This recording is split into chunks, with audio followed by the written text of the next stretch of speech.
Netflix Wednesday crashes harder in part 2. Grasping for TikTok clout because it has nothing new. Addams Family fans deserve better than this. Lady Gaga cannot save it. Even Ortega is a miss.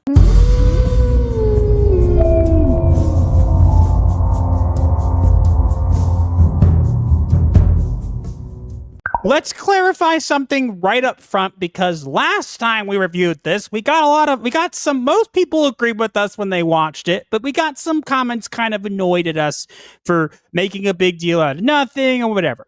We're coming at it from a much different angle than some people, because my wife, Raven, is a very, very big OG Addams Family fan. And by OG, I mean OG, not the 90s movies, which is what most people remember. I'm talking the 60s sitcom. Yes. And the comic strips from the 1930s. Yes. And the cartoon crossovers with Scooby-Doo and Batman. Let's clarify that we are rating this show and we are breaking it down based on the fact of whether it honors the legacy of the Addams Family, based on those past things, and based on the history of the Addams Family as a whole. Now, with that out of the way, you can still like the show. But I'm going to have to say, if you like this season, I find it a bit more difficult, and not because you can't like it, but because I felt that this half of season 2 was all over the place. Understatement. They tried to do too much too quickly, and it did not work. The biggest criticism, so I don't even know how we're going to review this. The last time we reviewed it, we basically spent like 20 minutes talking about it and going kind of back and forth. I honestly have no idea how to do that here, because it's got the thing that was bothering me the most about this season wasn't even just the fact that it was a bunch of it wasn't respectful of the Addams Family. It was the fact that there were like 15 different side plots going on at the same time. And then they all culminated in this thing that tied them all together, but it didn't really work and it was confusing and it was just kind of random. You think? But before we go any further, we are going to review what we remember and point out the things that we noticed about the show. We're not going to go in order, so if you're looking for a point-by-point review of Wednesday, you're not going to find it here. Not like our season 2 part 1 review, where we actually were paying more attention and could remember what the hell was going on. Because the first part of season 2 actually had some linear narrative to it. This one does not, and at least in my opinion. Cohesion. Part 1 had cohesion. This half was crap. Okay, so there will be spoilers. So you have heard us now. If you are someone who wants to watch this show, then I would suggest this is your opportunity to move on. I am more of an Addams than anyone in this show. Okay, that's an interesting way to open this. 3, 2, 1, beep. I honestly don't even know where to begin. Wednesday's in a coma. She comes back from the coma to find out that Principal Weems is her spirit guide, and she needs to get her spirit powers back to prevent Enid's death. Tyler's now free and all this stuff, and then there's the morning song cult woven into this, and it turns out the principal is the leader of the morning song cult, but he's also a bad guy because he wants this, and he's doing all these other things, and then Tyler's mom's secretly the person that she found in the thing. In the special award from the last season, it's Tyler's mom, and she's not dead, but she's dying. But then the Clockwork Heart guy is actually Tyler's mom's brother, and then his brother was trying to steal her powers because she's dying because she's a Hyde, and then he turns out that he somehow had both hands, but he doesn't have one for some reason. And biggest spoiler of them all. Thing is the bad guy's hand. Yes, so somehow he used Gomez's powers to... Apparently, Gomez used to be an executioner, like Fester. But the Clockwork guy stole his power in order to power up his machine to extract the Hyde power from Tyler's mom. And when he did it, his hand got sliced off and somehow reanimated, and now his hand is Thing. For some reason. And it's supposed to be like this culmination of everything. And it's like, oh, I'm sewing thing back onto my hand stump. For some reason. That doesn't work. This may sound like completely incoherent. And that's because it is. The entire show is incoherent this season. But I have no idea what's going on half the time. But? No, that's pretty much it. Like, I'm not trying. I'm trying to explain it because I feel like the issue is it's so overstuffed with stuff. And then there's this whole episode where Lady Gaga is the spirit and she's going to get Wednesday her sight back, but then it does a downside, literally. Oh, and it turns into a body. And because Enid pulled her out of the vision too quickly, they swapped bodies for some reason. And we get the discovery that Wednesday is literally allergic to color and actually has a prescription for it. For some reason. And how we find this out is because Enid in Wednesday's body decides to wear color and dance and stuff. And drink a colorful drink. And then the Wednesday body breaks out into hives. It's supposed to be a joke. And they made it literal. Why? I honestly don't know. I just... And again, I want to say it's more coherent than we're trying to make it sound, but unfortunately, it really didn't feel coherent at all. Because it wasn't. The part, I'll let you get to your notes in a minute, but the part that bothered me the most is, once again, Christopher Lloyd is back as Olaf, and he dies. His former student, the Clockwork Heart guy, apparently Olaf is alive because he stole that guy's No, it's because the Clockwork Heart guy made the apparatus that keeps the floating head alive, and Clockwork guy takes the power source that's powering the apparatus, and then he says, "Don't worry, I'll put that brain of yours to use," and eats Christopher Lloyd's brain. Yep, you heard correctly. Breaks it open and eats Christopher Lloyd's brain, and he's dead now. What a disrespectful way to go. Also, don't forget, I loved the Alcoholics Anonymous for severed limbs for some reason. Yeah, that was a thing. A support group for body parts.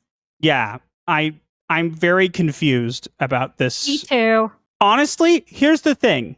I don't like this show. I'm going to be honest. I think that if you swapped in Nancy Drew for Wednesday, there would be no difference. Okay? Yeah. But I will say this. The first half of this season is way better than this one. I literally felt like this half was written by somebody else. Probably because it was. Supposedly, Tim Burton directed the last 2 episodes. It did not show. And again, I'm sure it was more coherent than we were making it out to be, but I'm just saying that it felt like every other second there was like a gotcha. It was like, oh, the principal's bad, but he's also this. Oh, they swap bodies, but Enid's also an alpha, and if she transforms during the full moon, she'll change whatever. Oh, Pugsley if she transforms during the full moon, she has a risk of being stuck as a werewolf forever. Which for some ends up reason. happening. Oh, and the person Wednesday found who has no obituary in the intensive care ward happens to be Tyler's mom. And then the Clockwork guy happens to be Tyler's mom's brother. And then he happens to be someone that Gomez and Morticia have interacted with. And he happens to be the person whose thing's hand. And it happens to be like all these weird connections to me that just kind of felt out of nowhere. And because of that, it was very hard to follow. It was very hard to stay invested in. They were out of nowhere. There were multiple times where I just had to pause it and just kind of facepalm because I was kind of like, this could work if you set it up better. It just kind of felt like poof. Yep, because it was. One of the episodes, Grandmama Adams, or technically Grandmama Frump, says women like us don't need to be burdened by family or something along those lines. Honey, why is that a problem? I don't know. I wonder. Is weird. It's almost like the show is called the family in the show that's called the Addams Family. Emphasis on word family. And there's a person who's not even part of the family. She's a frump. She's not an Addams. Who is literally saying, "Oh, we don't need family." But Wednesday literally being allergic to color now. Honey, why is that a problem? It implies that she wears black because she has no choice. And why is that a problem? Then she's not actually goth. And not actually an Addams. The Addams are spooky and creepy by choice. If you are being forced to not, if you have an actual condition, I know a light allergy is an actual condition. I've spoken with someone who actually is allergic to light and has to deal with that in life. But allergic to color, you would never be able to interact with the world at all because the world is full of color. You would literally have to live in an actual monochrome existence, not just by wearing no color, but by never interacting with the world in which there is color. It's very weird. The Christopher Lloyd leading the AA and getting eaten by a zombie. Honestly, Grandpa Addams was right there. They should have done Grandpa Addams. If they couldn't get John Austen, they could have done it with Christopher Lloyd. What else? You are my pack, Wednesday. Oh, yeah. At one point, Enid makes this very corny line that I'm sure made all the shippers swoon. She says, I'm going to look out for you, Wednesday, because you're part of my pack too, Wednesday. Something like that, yes. I, Puff the Magic Rainbow Werewolf, will vote you in my pack. Puff the Magic Werewolf. I'm sorry. Tell me it's not. Nope, you're right. That's why I laughed. Look, I'm not saying it's a terrible show. We should toss it into the abyss. I'm saying it's not a good Addams Family show, and it was very hard to follow this season. Uh-huh. And a lot that didn't connect or wasn't established correctly. The last thing we have to talk about is Lady Gaga. Oh, God. Because there was literally no point, because she's only in it for one episode. Her appearance is very brief. She was hyped up for over a year about being in the show, but only before season 2, part 2 aired did we even get to see her character. Apparently, and in the final episode, Enid and Agnes perform a dance to her latest song, which the music video of which got directed by Tim Burton. I'll explain why she's even in this. She's in this because she did the Wednesday dance after the first season, and Wednesday liked it. So, yeah. That's a really dumb reason to put Lady Gaga in your show. I don't even think that episode with the body swap needed to happen. It was clearly there for TikTok. It did not need to happen at all. The only body swap episode I ever watched and enjoyed was in Teen Titans. Oh, and I want to mention one other thing that really bothered me. There's this thing now that the Addams just eat like rats and bugs. Oh, yeah. The Addams family are known to eat exotic things, but never live. For some reason, they've decided to make them eat things live. Yeah, that bothers me too, because that should not be a thing either. It's like, okay, eat them like cooked, fine. You'll eat the bugs, haha. But like, it was kind of weird. Like, it's like, oh yes, we just eat bugs now. Ha, ha, ha, no.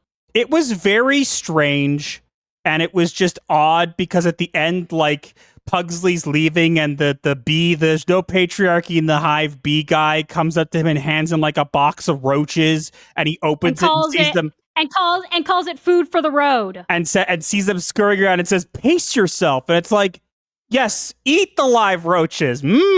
Tasty. Addams family, we're weird. Yes, you will eat the bugs. Not much else to say. It's not a terrible show. I think this half of the season did not live up to the first half of the season. And I think that the second season is nowhere near the first one. I think the first season was very decent. I will make the case that I think that literally, if you replaced Wednesday with Nancy Drew, who just happened to have supernatural powers, the show would be no different. Yes, I agree.